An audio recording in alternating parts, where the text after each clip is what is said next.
main test bank, which has 400 questions or so, and we'll go ahead and go through as many as we can.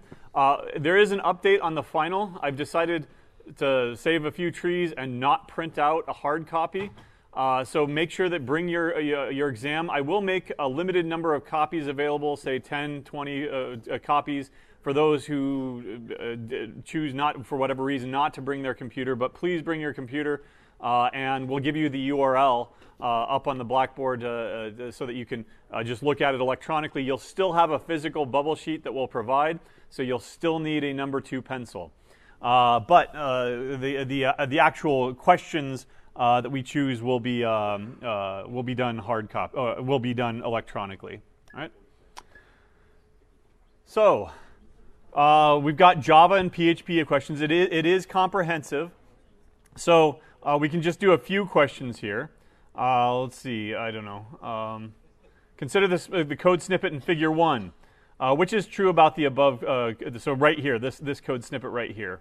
The code above is valid Java code. The code above is valid PHP code. Don't worry about that. We didn't cover PHP, but I can tell you right now that it is not valid PHP code. The code above works in either Java or PHP. So the question here is, are these 3 lines of code here, is that valid Java, and why or why not? Is it valid Java? Will that compile and run in Java? No, why? Printf. Remember, in Java, everything is a class or belongs to a class. And so if you've got a method like printf or println or print or whatever else, that has to belong to a class. That belongs to the buffered class, and that class is owned by system.out.printf. And there is a printf function, of course. Let's see. Which of the following is false about Java classes? All variable types must be classes. Is that true? No. Give me an example of something that is not a Java class in Java. Char, right? Lowercase char, int, lowercase d double, boolean, right? You remember the other ones? Long, byte, float. There are 2 more, and I can't remember them either. Oh, do what? I don't know. Did I say int? All right. There's probably one more. I think that there are 9. We call those the primitive types. Primitive types that are built in. They are not classes. The compiler in the language knows how to assign those values. In contrast, a class, the compiler doesn't know how to build a class. That's why you have to define constructors. All right? Which of the following is the correct way to test for string equality between 2 strings, A and B? The equals operator. The a.getStringContents is equal to b.getStringContents. A.equals b, or a.compare to b is greater than 0, strictly greater than 0. Which of those tests for equality? Is it A? What does A do? Just like C, that tests for whether or not they're the same thing stored in memory. Right? Are they the same object? B is nonsense. There's no such thing as a string.getStringContents method. A.equals b is the correct answer. Why is D not the correct answer? A.compare to. That's another way. That is a valid way of comparing 2 strings. Comparing A to B. But what's the contract there? If they're equal, what does it return? 0. Otherwise, it returns something positive or negative depending on the relative ordering of the elements. Okay. Let's keep going here. Let's see. PHP. Let's move on to OOP maybe. There we go.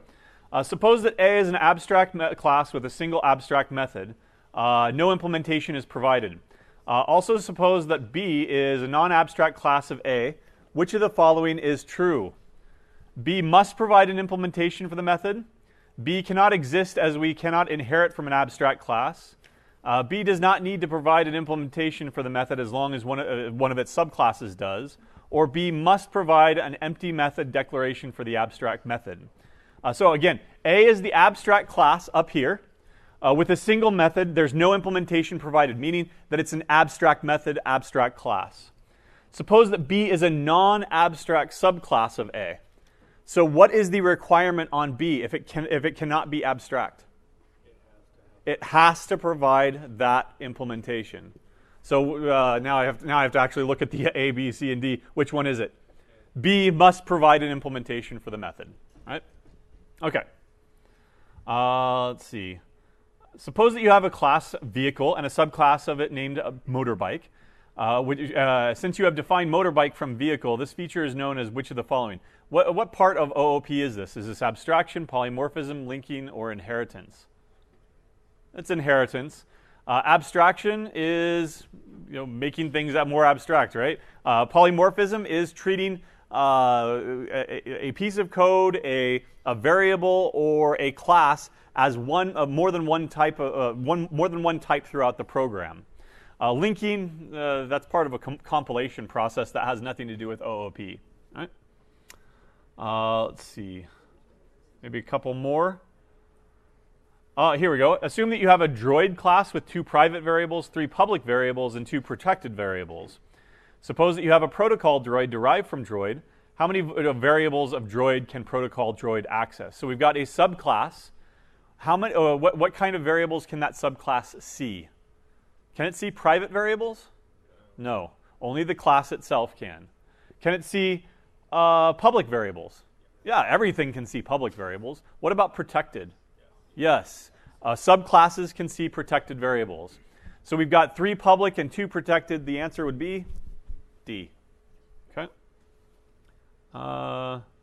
Java does not support multiple inheritance. Do you remember why it doesn't support multiple inheritance? What problem comes up when you've got multiple inheritance? Where you've got animal and you've got a dog and a cat, and then you inherit from both of those things. What did I just draw? The diamond problem, right?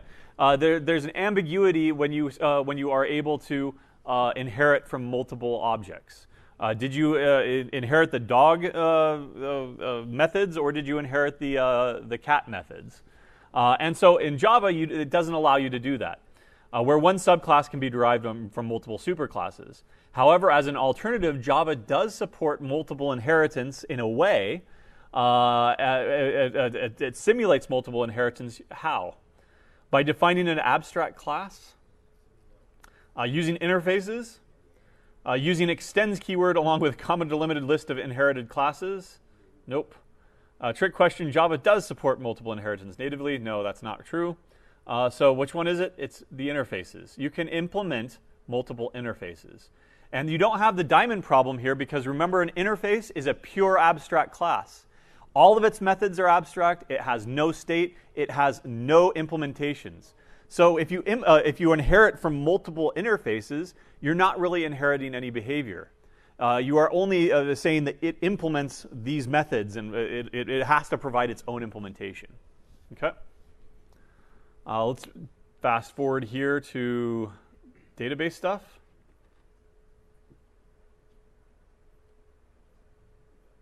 Come on. No, let's keep going. Lots of questions here. Come on. There we go. There's our first ER diagram. There we go. Say that you wish to find the first names of all persons in the database whose last names begin with the letter J. Which of the following queries would accomplish that? So this is implicitly referring to this up here. There's a person table with a first name and a last name, a person ID, employee ID, person ID, which is a foreign key reference up to the person here. This is the parent, this is the child, so we have a one-to-many relationship. One person can hold multiple employee records, right? That they can be a janitor and a CEO at the same time, or maybe at different times or something like that. And now I've lost my place. Here we go. Here it is. So select first name or last name from a person or employee, where last name like or having. So immediately we want to find the first names of all persons in the database, so that immediately eliminates D, obviously. Now, is it in the person table or the employee table? It's in the person table. So what's the difference between A and B? Which one of those do we use as a wildcard to match any character in a string matching? A. Why? It's the % sign, right? Where the star is used in SQL, where is it used? Select everything. In other words, select all of the columns. Okay. Again, consider the database in Figure 5. We can go back there if we want to. Which of the following queries will result in a list of names and salaries of employees with a salary of $35,000 or more? Okay. So select a bunch of stuff from person P, join employee E, person P, join employee E, from employee. So, and then the fourth one here is a join. How do we correctly join two tables together? Which one of these is the closest here? What about D? Join on employee. Does that sound right? Nope. Join employee on sounds more correct. C doesn't even do any joins. So we've eliminated it down to A and B here. What's the difference between A and B?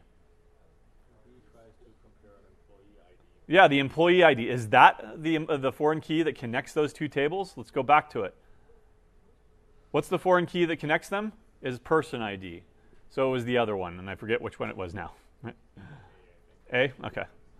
All right. Is it correct to say that min, max, average are examples of aggregate functions? Yeah. But there are several answers here, I guess. Yes, they return the minimum, maximum, and average respectively. Yep. Yes, but they require a join clause. Is that true? No.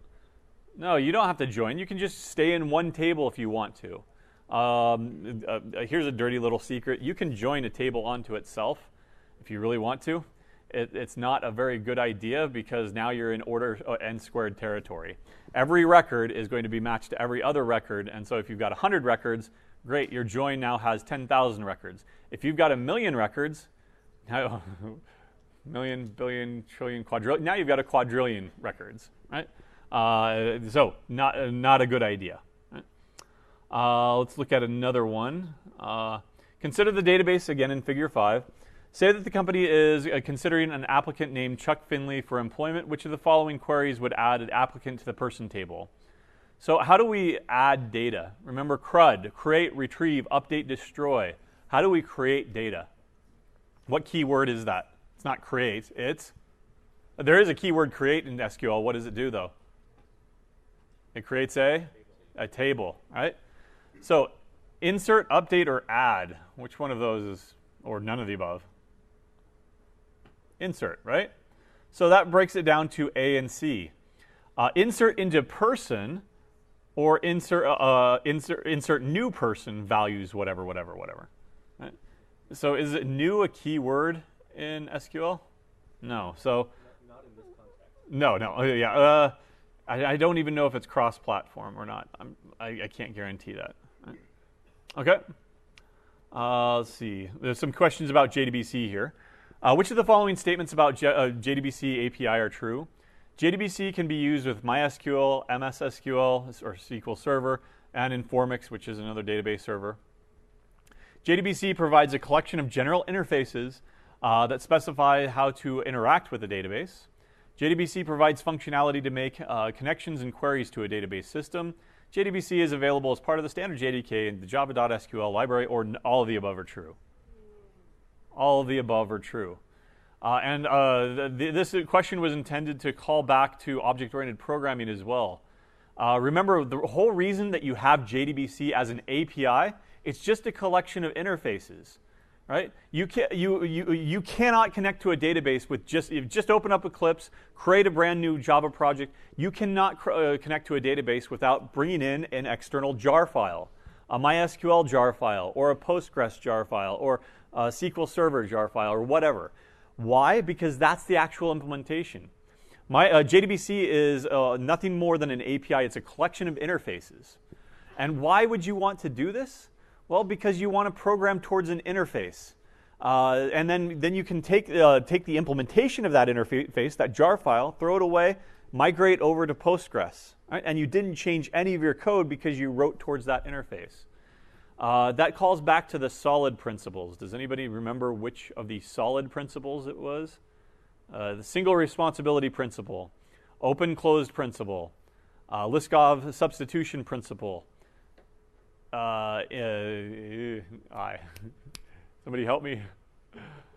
I don't know, but D is the one that I was looking for, is the dependency inversion principle, where you don't depend on implementations, you depend on an interface, right? If you've got something that depends on an implementation over here, you put something in the middle so that this thing depends on the interface and this thing implements the interface, so that you're putting that line of demarcation between those two things, so that you can change whatever is over here. You can throw that out and bring in another a replacement for it. So what was the I? Anybody? Solid. Is it interface? Interface what? Interface segregation principle. There we go. Thank you. That all that means is that interfaces should be very, very small. You shouldn't have one monolithic interface. It's kind of like the same thing as a single responsibility principle. If you've got a class, it should do one thing and it should do it well. If your product class or your invoice class, it shouldn't be responsible for products and people and customers, et cetera, et cetera. You separate those out into other classes. Okay? Which of the following would not be considered best practice when using JDBC? You should always close result set, prepared statement, and connection objects when they are no longer needed to free up database resources. Is that a good idea or a bad idea? That's a good idea, right? Queries should always explicitly enumerate the column values that will be used to limit limit data transfers. Should you use the star operator when you're using JDBC? Nope, not in practice.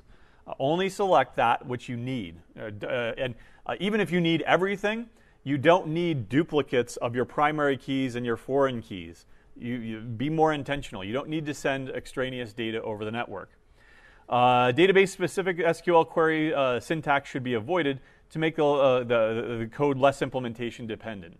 That's also a good thing, right? You don't want to go and hard code an SQL query that only works on SQL Server, because that means that you will have now vendor lock, right? It's kind of a you went to the trouble of doing dependency inversion, and then you go ahead and make it vendor specific. So the interface in between, you've basically circuitously gone around it and circumvented it. So that's not a good idea to do that. You should directly use the implementing classes provided by the database vendor to ensure that the correct behavior of the methods is called. So which one of these is not considered? It would be this, right? Because up here, this should be avoided. That's a good thing. So it'd be D. In other words, when you use JDBC, hopefully you were importing the java.sql connection, not the MySQL com JC connection or whatever it was, right? You program towards an interface and not to an implementation. That's good enough on JDBC. Well, and then it goes back to, I guess, SQL here. Let's look at this one since we didn't do any create tables. Consider the table database in figure 106. This is question 186 in case I lose my place. That's the video game database, right? Oh, wow. What did I say, 186? There we go. How would we have created the platform table? Right? So again, let's take a look at it. How would you have created this platform table over here? First of all, does it have any foreign keys in the platform table over here? Nope. So we can create it completely independently. It is a parent, basically, of this child table down here that does have a foreign key relationship back up here. So we've got a platform ID, which is an integer and a primary key, probably not null. It's got a name, which is a varchar 255. So which one of these SQL statements would have created that table? All of them say create table platform. Platform ID int not null auto increment primary key, comma, name type string not null. Type? Nope. So create table platform ID int. Did we make that a primary key? Nope. So probably not that. Create table platform, and the rest of it looks good except for what? On C. Do you use curly brackets in SQL? Nope. So that leaves probably D. Create table platform ID int not null auto increment primary key, comma, name varchar 255 not null. That's the most appropriate answer right there. Okay. Let's jump on to lists, data structures. Which of the following is most true regarding array-based list ADTs? So we're talking about an array-based list, a list that automatically grows or shrinks depending on, you need to add more things to it. But it does so internally. So adding an element at an arbitrary index is a constant time operation. Adding an element at an arbitrary index is a linear operation, order n. Retrieving an element at a particular index is a linear operation. Or adding an element is not possible as arrays are of a fixed size. So tell me about D, first of all. Is D true? No, that's the whole reason we created array-based lists, so that we could get around that limitation of arrays.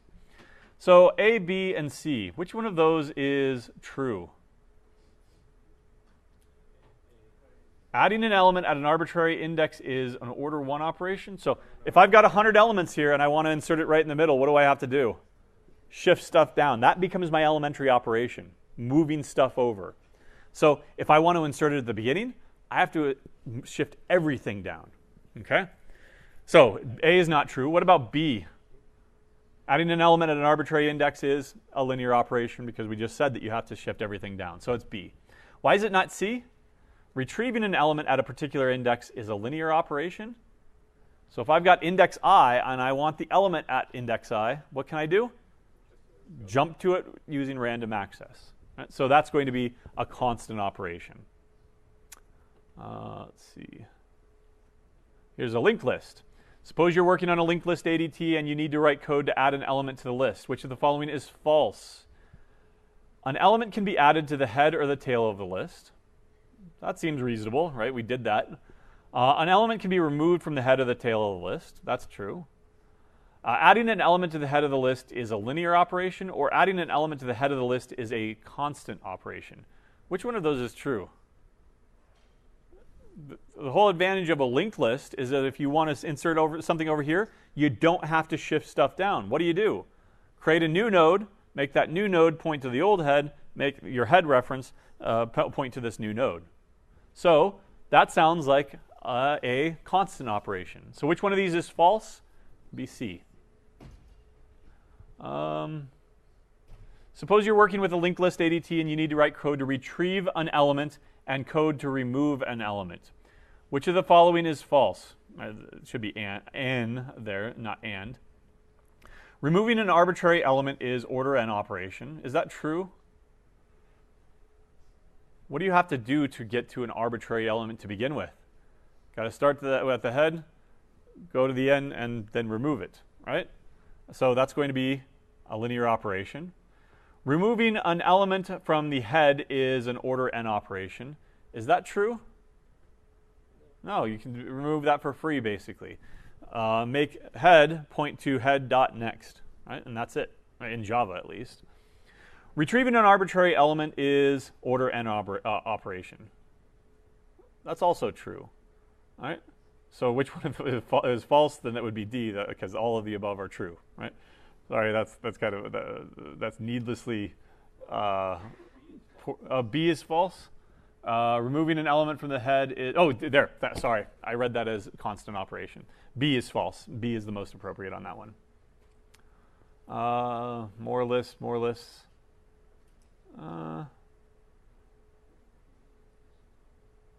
Okay. Algorithms and algorithm analysis. Right, this is module 4 or 5, or I forget which one it was. Consider the problem of trying to find a maximum element of a collection of n elements. To analyze an algorithm to solve this problem, the most appropriate elementary operation and input size would be comparisons and n, that's the size of the collection, swaps and n, comparisons and log n, or additions and log n. Are you doing any swaps or are you doing any additions when you're just trying to find the maximum? No, so probably comparisons. Now what's the input size here? If it's a collection of n elements, is it going to be n or is it going to be log n? It's going to be n, the number of elements. That's the most appropriate. Why is it not log? Where does log n come up? Time complexity, like binary search, is log n. where does it come up with respect to the input size? If I gave you a number x, what's the input size of that number? Is it 1? Because there's one number? Right? Well, is there a difference between 1,000 and 85 trillion? If you were to actually write those two numbers down, you can say, well, this one's clearly larger, and therefore it has a larger representation, right? So what is our representation of numbers? It's going to be the number of bits required, and that's going to be log n. Right? So log n does come up with respect to input sizes. Okay. Here's a good one. Consider the following code snippet. Now we'll go down here. For int I equals 0, I is less than n, I plus plus. Then we've got an inner for loop that runs j starting at I and then goes up to 2n, minus 1. And then we just add something to it, right?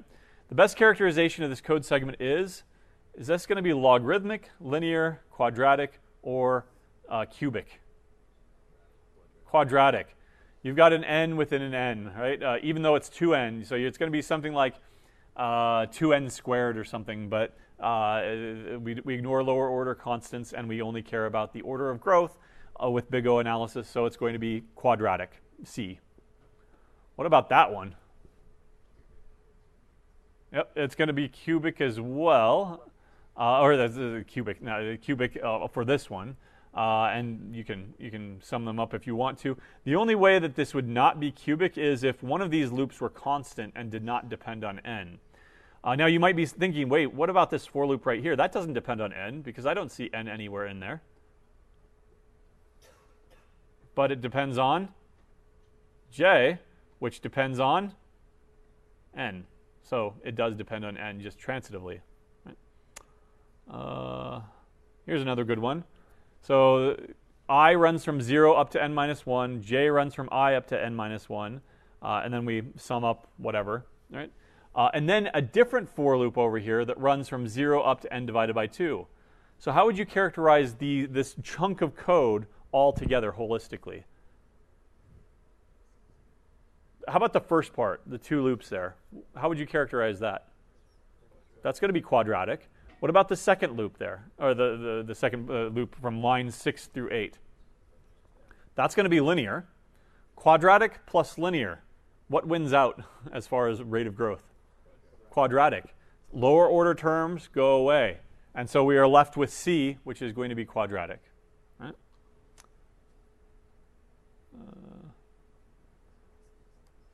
Here we go. Say that an algorithm takes approximately, you've done this on your homework here that you've just turned in. Say that an algorithm takes approximately 1 minute on an input size of 10,000 and approximately 2 hours on an input size of 100,000. So we increase the size of the input tenfold, 10 times bigger. We can surmise that this algorithm is likely logarithmic, linear, quadratic, or cubic. So if we go up by a factor of 10, it goes from 1 minute to 2 hours. 2 hours is going to be about 120 minutes. So it goes from 1 minute up to 120 minutes. We go from a factor of 10, we increase it from n to 10n, so 10 times as big, but it's 120 times slower. So which one of those types of functions would characterize that kind of blow up in the performance? Quadratic. Why? 10 squared is roughly 100. That's the closest thing that you're going to get in this scenario to 120. What about this one, though? Suppose that we have an algorithm that runs exponential time, order 2 to the n. Say that on an input size of 10, it runs in 10 seconds. About how long can we expect it to run on an input size of 50? So it goes up 5 times as big. Right? So just estimate this here. And there is an E down there in case you're missing it. It's 5 times as big, so it goes from 2 to the n to 2 to the 5n. Right? So if you take that 5 down roughly, 2 to the 5th is going to be something like 32, right? So 32 times slower? Well, 32 times slower, 10 seconds, 32 seconds? No. Or I guess 320 seconds, so 50 seconds is close to that. Maybe that's the answer. Right? It goes from an input size of 10 up to 50. 5 times as big. What do you think? It's actually going to be, do the math, 350,000 years. Right? It's not 32 times as slow. Right? It's going to be exponentially slower. Right? All you have to do is set up an equation that 2 to the 10 is equal to 10 seconds. Right? 2 to the 50 is going to equal so many seconds, right? Sorry, 2 to the 10, there's going to be a constant out front. You find that constant. And then you put in 2 to the 50 times that constant, and that gives you the number of seconds, right? And we could possibly do that here if you want to, or up on the board. Let's look at this one, though. Assume that your computer can perform 1 million operations per second. Likewise, say that you have an input size of 1 million items. How long will it take a linear algorithm and a quasi-linear algorithm, n log n algorithm, to compute? So 1 second and 1 hour, respectively, 1 second and 20 seconds, respectively, 1 year and 2 years, respectively, or 20 seconds and 40 seconds, respectively. So Wolfram Alpha is our friend. Let's go ahead and come over here. Let's see, 1 million operations per second, and you have a million items. So, well, we don't even need Wolfram Alpha to do that first one. A linear algorithm, how long is it going to take? 1 second, right? And so that takes it down to A and B. What about n log n here? Is the blow up between n and log n going to be 20 seconds, or is it going to be however many seconds are in and out, 3,620 seconds? Which one of these blowups is more reasonable? B, right? And why? Well, if you put a 1 million in n here, and then you take the log of 1 million, what is that going to be? Something like, well, 8 or something. So what is log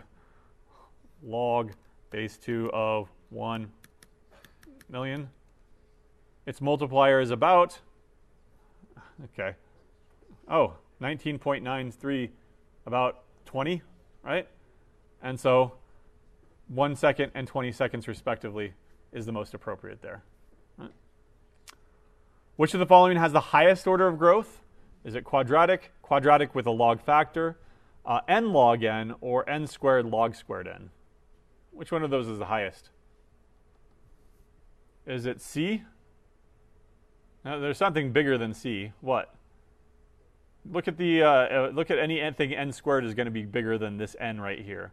So between A, B, and D, if I keep adding logarithmic factors, logarithms are monotone increasing functions. So if I keep adding them, then I'm increasing the order of growth. Not by much, but I'm still increasing the order of growth. So which one of these has the highest order of growth? D. Which one of the following has the lowest order of growth? And they are different, so this is 238. Cubic, that's the highest. What's the next highest? We'll work down here. But between B, C, and D, which one is the next highest? B, because it has a square factor here.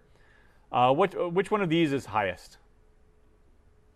D, because I've got 2 log factors there. So the lowest order of growth in this case is going to be C, and then you can order those if you really want to.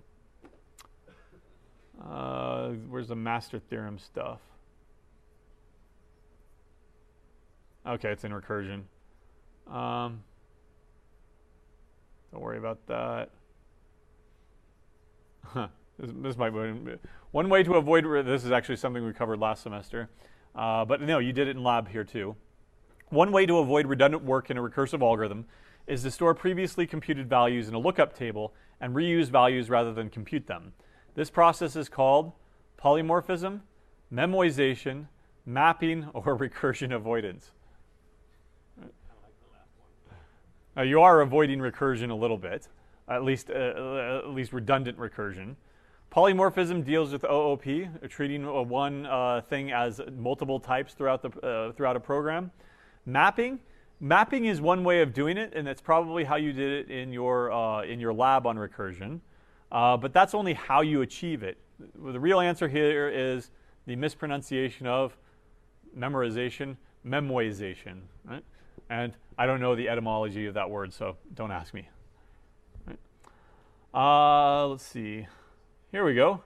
Here's a recurrence. Right?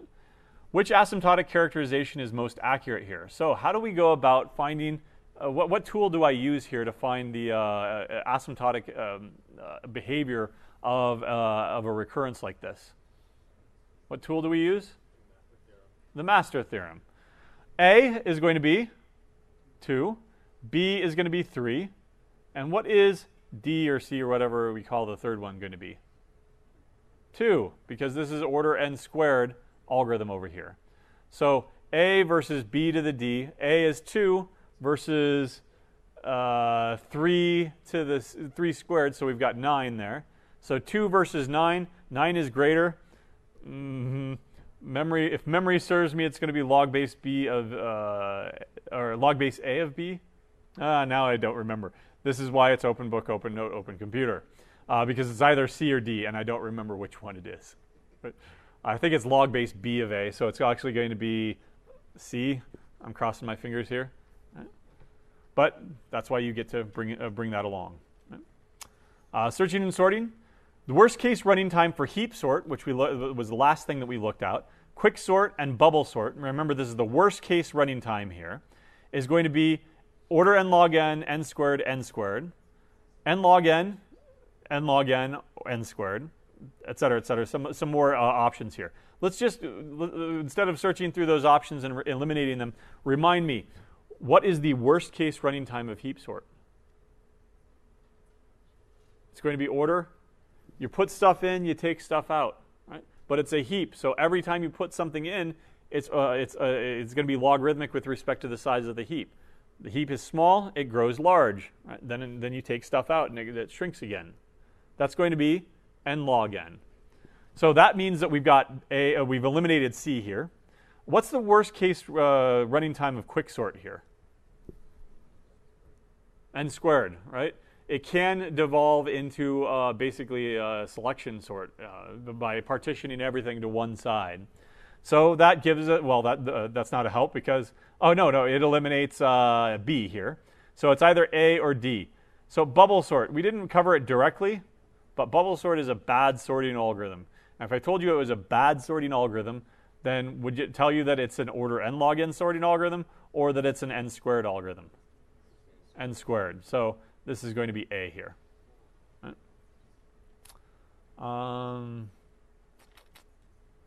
A run of selection sort made approximately 5,000 comparisons. About how many elements must have been in the array that was sorted? So this is kind of working backwards now. Selection sort is going to be an order n squared algorithm. So if I told you that order n squared gave you 5,000 comparisons roughly, then what would n be, the size of the array? So n squared is equal to 5,000. So solve for n. What's the root of 5,000? What's the closest thing here? 10 squared is going to be 100. 100 squared is going to be about 10,000. Which one of those is closer? 10. 10 is closer? 10,000 probably you meant, right? So it is going to be B here, right? Remember that we say 5,000 here because it's actually n times n plus 1 all over 2. And so it's actually going to make 5,000 comparisons. Okay? Lots of... There we go. Suppose that binary search on an array of size n takes x comparisons to search. Now suppose that the array size is doubled. It's increased to 2n. How many comparisons does binary search now take? So think about this. You do a log n number of comparisons. So if you do, it takes x comparisons to do that. If you double the input size, all you're doing is 2n. So log of 2n is equal to what? Log base 2 of 2 times n is equal to, how can you split that up? Log of AB is equal to log of A, and I'll switch it around here, plus log of B, or 2 in this case. What happens to this thing right here? Well, it's not gone, but it's 1. So in other words, if it took X comparisons before. How many more comparisons does it take now? Just one more comparison. Right? And that illustrates that the logarithmic functions are so slow growing that they're awesome, right? At least in the context of a algorithm analysis. Right? Let's see. It's good. Stacks and queues. An unbounded stack would be best implemented using a sorted list so that pop operations are optimized. So this is an unbounded stack. It can grow unbounded. You don't have like a fixed size that there are at most 100 things in this stack. You're only bounded by the memory that you have. You can implement an unbounded stack using a queue, as the push and pop operations can be directly mapped to queue and dequeue operations. Is that true? No, it's first in, first out versus last in, first out. An array-based list so that arbitrary access and removal is fast. An array-based list, does that sound like it's compatible with an unbounded queue? Probably not, because you're always going to be growing or shrinking your array, which is going to be costly. A random number generator to ensure that it won't operate properly. All right, no, nonsense. A linked list, as the push and pop operations are going to be constant. Yeah. If you've got the head of the list here, pushing is just adding something to the head. Popping is just removing whatever is at the head. Okay. Let Q be an initially empty queue with a maximum capacity of n. After the following sequence of operations, what is the available capacity of the queue? So we in Q1, we in Q10, we dequeue. What did we just dequeue? 1, right? The first one. So now we've only got 10. We in queue 30, 40, and 20. So now there are 4 things in the queue. And then we dequeue the first one that was put in, so 10. And now we're down to 3. So we've got 3 things in the queue. It has a maximum capacity of n. So how many more could we fit into that queue if we wanted to? N minus 3. Right? Assume that you have an empty stack data structure. Furthermore, suppose that you have the following operations. You push welcome to Java programming, pop, and pop. CSE 156, pop, pop, pop. What element is now on top of the stack? So welcome to Java programming, pop, right? Can't manipulate my fingers like this. So I've got welcome to Java, and then we immediately pop it. Push CSE, push 156, pop, pop, and then pop. So we're left with the 2 things at the bottom. What were the 2 things at the bottom? Welcome to, right? What element is now at the top of the stack? Would be 2, right? And that's it. So you just have to simulate the stack, or you could take your stack implementation and write it that way if you really wanted to. I would not recommend that you do that in an exam. Let's go to trees. That's our last topic. Let T be a complete binary tree of depth D. What is the length of the longest path in T? I think that this is on your homework, actually. So let's see if you got it right. So a complete binary tree of depth D. Let's just say that D is 3, right? So you can go 1, 2, 3. How many nodes were along the way? 4, right? Because 1, 2, 3, right? So what's the length of the longest? And it's a complete binary tree, right? How many? What's the length of the longest path in there? You can start from the bottom on one end, travel up to the root on the other end, and then go down the other way, right? So that's 1, 2, 3, 4, 5, 6, right? So if I gave it to you more broadly here, like this is with D, then what's the length of the longest path? 2D, right? Because you can start at the bottom, go up to the root, and then go all the way down another way. Let T be a complete binary tree of depth D with root R. Let L be a leaf node. What is the length of the path from R to L? Is it 1, log D, D, or D minus 1? It's of depth, say, What is depth, by the way? If it was depth 3, then we've got 4. 1, 2, 3. There's our depth. Right? Here's the root going all the way down to any leaf is going to be give you what length path? Also D. Right? So it's the same. Let's go to let T be a tree with 10 edges. How many nodes must T have? So this was way back when we actually gave the definition of a tree. The definition of a tree is nothing more than an acyclic graph, right? So between any two nodes, there's exactly one path, because if there were two distinct paths, what would you have here? A cycle. So that means that if I've got 5 things, everything is connected, how many edges must I have? We looked at several examples, right? Let's look at another example. 1, 2, 3, 4, 5. Let's go ahead and connect it like this, right? So if I've got 5 vertices, 5 nodes, how many edges did I just draw? 1, 2, 3, 4. If I drew one more, can I do that? Nope. Why? Because it would be a cycle. Could I delete one? Is that a tree? No, it's 2 trees. 2 trees now make a forest, but it's connected. So how many edges must a tree with n nodes have? Or in this case, 10. It's asking the opposite. If I have something with, say, n nodes, then how many edges do I have? N minus 1. So n minus 1 in this case is the edges, 10. So what would n be? 11. Right? Let's see. Here we go. There's a binary search tree. Well, we say that it's a binary search tree. Is it a binary search tree? What are the properties of a binary search tree? Everything in the left subtree has to be less. Everything in the right subtree has to be greater. And that has to hold for every single node. So consider the tree in figure 8. What is its depth? 1, 2, 3, 4, it looks to me.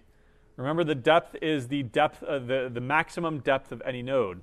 The depth of 9 is 1. The depth of 6 is 1. What's the depth of a root, by the way? 0.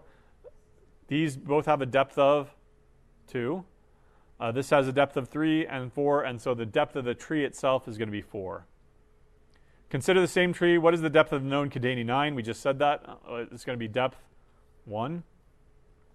How many leaves are in that tree? 0, 7, and 9 are the leaves because they have no children. Everything else either has 1 or 2 children. So there were 3 leaves. Consider, again, the binary search tree containing the number of 3 best described as the following. So is it a leaf node, a non-leaf node, a sibling node, or none of the above? So look at 3. Is this a leaf node? Nope. Is it a non-leaf node? Yeah, there's no. You can think of a sibling node like 5 and 7. They're siblings to each other, but 3 has no sibling here. Okay. Here, if we were to insert 4 into this tree, where would it end up? So 318 here. Inserting 4, we would have to start at 8 and go left. We'd go left again because we're inserting 4. I have to go left, left, left. And now I'm at 3.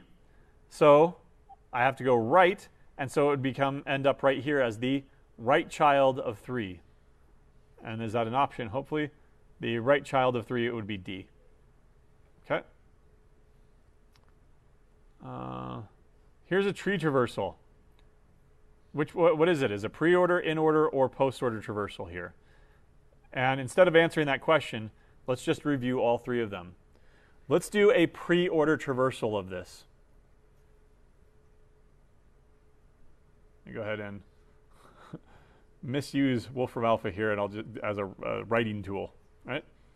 Give me a pre-order traversal of this. What's the first thing that we do? The root, 8.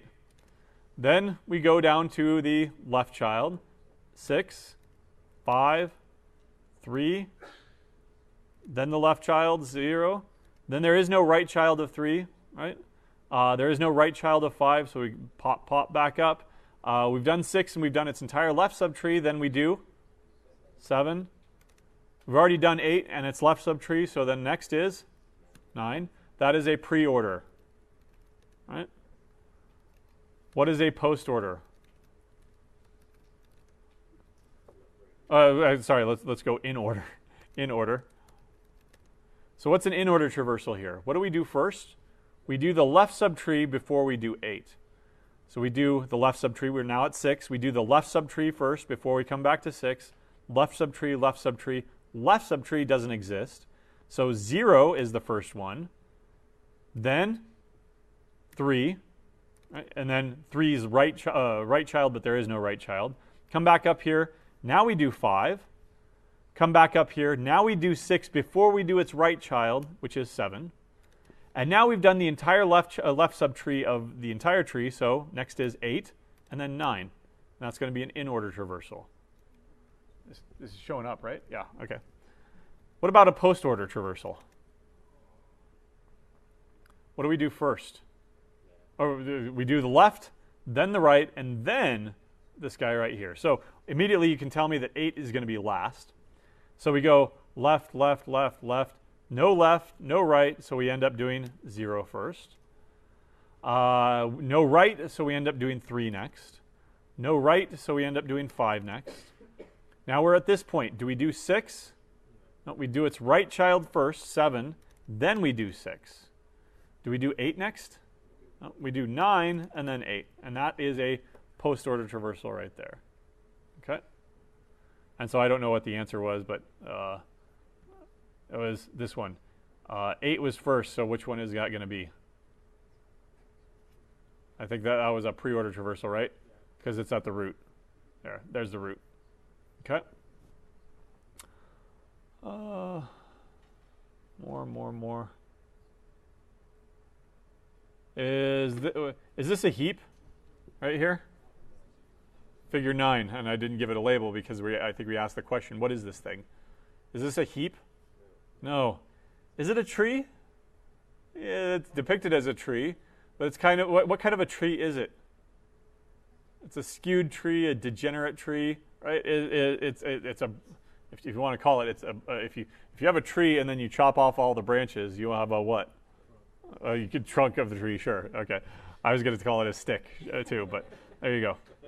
All right. Which of the following is most true about figure 9? The figure is a binary search tree. Is it? Less. Yep. The figure is a heap? No, definitely not. Why? It's a max heap in the sense that everything, the parent is greater than both of its children, but the problem with this, to make it a heap, you need the fullness property. And there's a lot of missing stuff over here. Right? It is both a binary search tree and a heap. No, it is not. Or it is neither a binary search tree nor a heap. Well, it is a binary search tree. It's just a bad one. Right? Let's see. Which of the following statements about heaps is most true? A heap is a complete binary tree. Okay. A heap is a data structure. A value stored in a node must be larger than the maximum of its 2 children. Okay. All of the above are true. If you're talking about a max heap, then yes. Right? So all of the above are true. It's a complete binary tree except for possibly the last level, and it is shifted to the left. It is definitely a data structure. And the value stored in a node must be larger than both of its children. It's just another way of saying that is let this one be max, let this one be lesser than the max. Well, it still has to be greater than both of them. Right? What about that thing in figure 9, or figure 10, excuse me? Is that a heap? No, why? Lots of missing gaps here. Is it a binary search tree? Looks like it to me. Yeah. What's the depth of that binary search tree? 1, 2, 3, 4. Yep. Lots of repeated questions with different examples. That's why it's so big.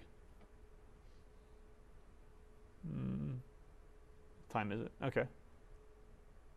Some thinking questions here. The median of a collection of integers is the value such that exactly half of the elements are less and exactly half are greater than it.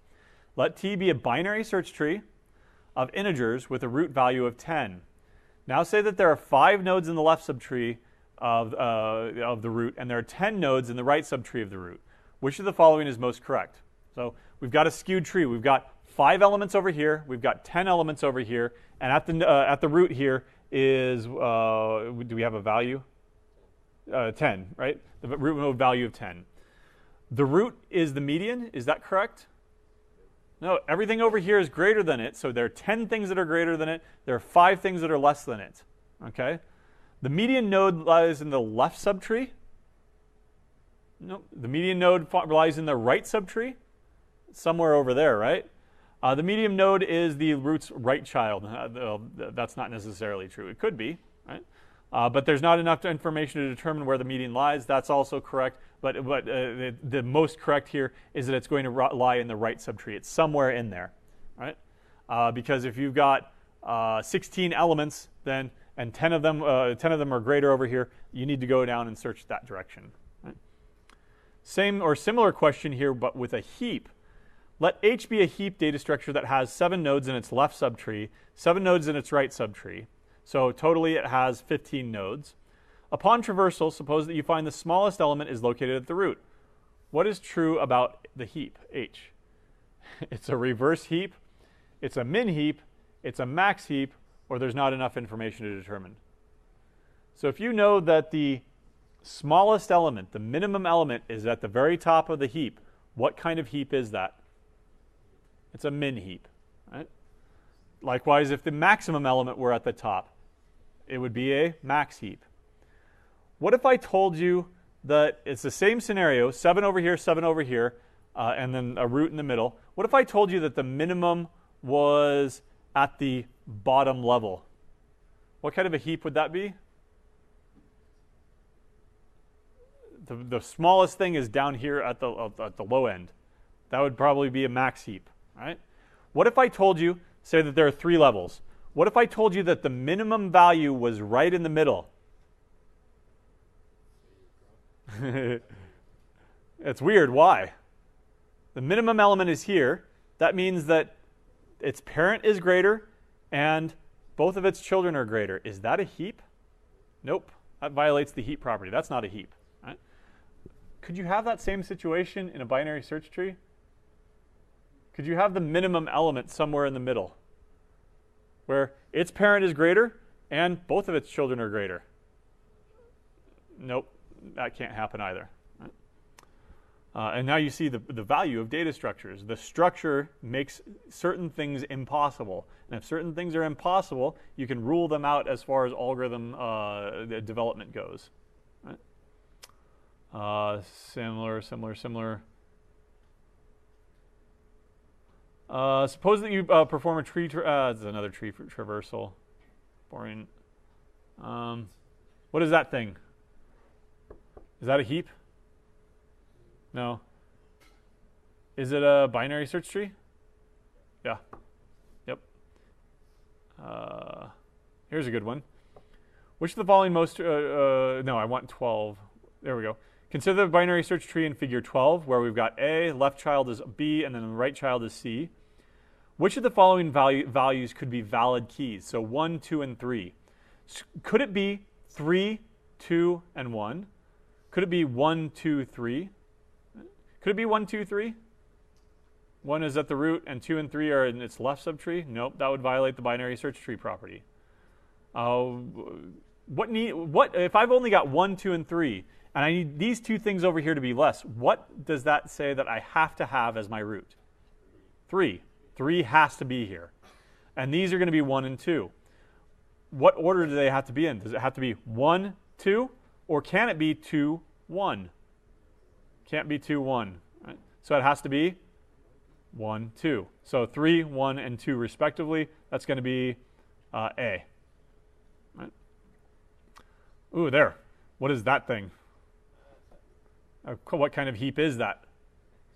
That's going to be a max heap because the max is at the top here. Quick question here. If I inserted, let's say, 15, where would it end up? So 15 is initially placed where? Where do you put something into a heap to preserve that fullness property? At the last available spot here. So 15, does that satisfy the heap property? Nope. It's a max heap, so it's out of order with 10. Those get swapped. Now I've got 15 here. 15, 5, and 10 is over here. Now does it satisfy the heap property? Yeah. So where would 15 end up? It would end up replacing 10 here. All right. Rewind here. What if I inserted, let's say 100? Where would it end up? At the root. Right? So 100 would be here, exchanged with 10, exchanged with 20, exchanged with 50, and then you'd end it because I'm inserting something that's larger than everything else. What if I inserted 1? Would I end up doing any swaps at all? Nope, because it ended up being right here. Okay. Good. And we didn't do hashing. Don't worry about hashing. All right. Any questions? Or any section that you want to see more questions of? Then remember, what you need to bring is your computer so that we're going to give you the URL. Again, if you don't have a computer or if your battery dies or something like that, we will have a limited number of copies for you to use. We will provide the bubble sheets. You need to provide the number 2 pencil. There'll be, I've already fixed it to be 40 questions. I have not created it yet, though. You'll have the full 2 hours. You don't need the full 2 hours. 2 of the LAs will be here to proctor because we've got faculty chair search going on these next couple of weeks, and so I'm not going to be able to be here for this one on that Thursday. Remember, when is it? Thursday, May 2nd. At what time? All day. At 3:30, right? 3:30 in the afternoon to 5:30. In this room. There's no room change for regular courses. Okay. We make sure to pick up your design document if you have not done so already. If it was not up here, then send me an email. We can talk about it. Otherwise, if you've got assignment 8 right here, assignment 9, if you tried it, is over here.